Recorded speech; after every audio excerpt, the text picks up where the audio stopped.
وہ شہر محبت جہاں مصطفیٰ۔ نحمدہ ونصلی علی رسولہ الکریم۔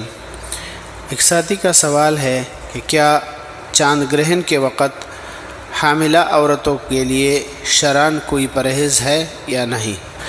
الجواب حامداً و مسلیاً اما بعد۔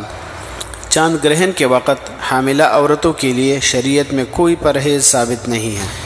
اس بارے میں شرعی تعلیم یہ ہے کہ سورج یا چاند گرہن اللہ تعالیٰ کے مقرر کردہ نظام کا حصہ ہیں، ان سے مخلوق کا کوئی نفع یا ضرر وابستہ نہیں ہے، جیسے کہ نبی علیہ السلام سے روایت ہے، عن قیس قال سمعت ابا مسعود رضی اللہ عنہ یقول قال النبی صلی اللہ علیہ وآلہ وسلم ان الشمس والقمر لا ينكسفان لموت احد من الناس ولكنهما آیتان من آیات اللہ فإذا رأيتموها فقوموا فصلوا۔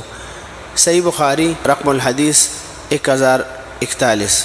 اسی طرح فتح الباری میں ہے جلد نمبر 3 صفحہ نمبر 670۔